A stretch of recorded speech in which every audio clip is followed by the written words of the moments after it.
I'm a lesbian who's been out of the closet for 3 years, and I'm often asked by men why I will never date men again. Like, would I ever play for their team again, which is disgusting. But I'm going to answer that question today, but for the ladies, for the lesbians, because I want to see if you feel the same way.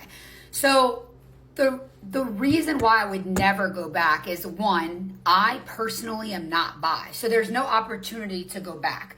Once I had bedtime with a woman, I realized, oh my God, I've never enjoyed that with a man. In fact, I just tolerated it, and that was pretty miserable.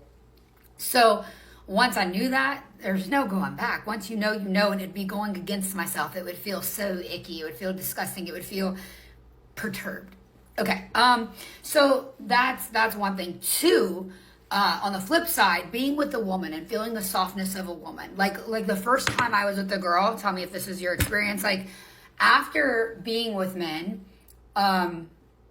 and not many, but I was with men before. I was 29 by the time I came out lesbian.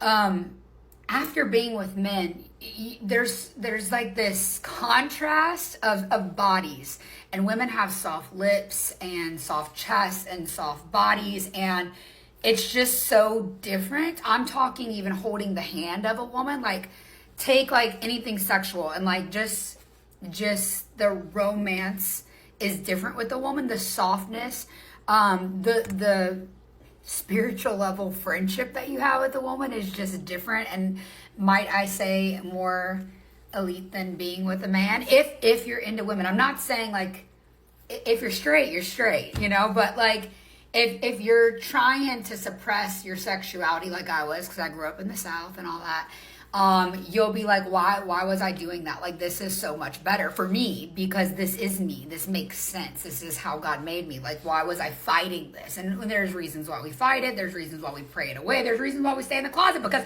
we don't feel safe.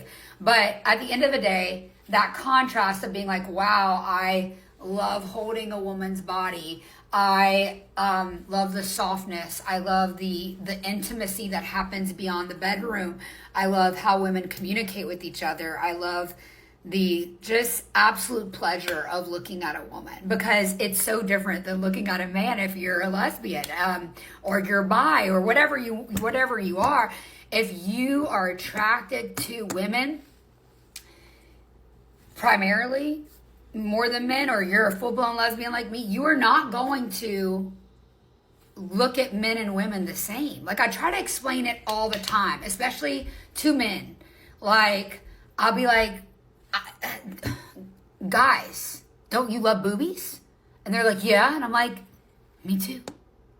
Like, me too. I remember one of the first times I explained it to my father, because it was kind of like the how do you know, are you sure situation, you know? And me and my dad are so good now, but I was like, Daddy, don't you remember the first time you were a little boy and you like noticed boobies? And he's like, yeah. And I'm like, you liked it. Like, you were like, damn, that's how I felt as a little girl looking at women. I was like, Doris Day, Carrie Underwood. I love them. Like, Taylor Swift was almost like, there is no men on my walls. I wish someone would have known. I wish someone would have told me. But anyway, that's how I knew. How I knew was I got real quick the ick for men. And real quick, I got the just adoration and worship of the female form and female intimacy beyond sex. Like, it's just a beautiful thing to really love a woman. One of the first things I said when someone asked me the difference was, I was like, kissing a man is like kissing like an overcooked steak, and kissing a woman is like licking an ice cream cone. Like, our lips are just softer. Okay, I think that summed it up. Tell me your opinions. Like, what was the first thing you noticed? Like, what was the difference for you? And how do you explain this to people? Because that's how I explain it.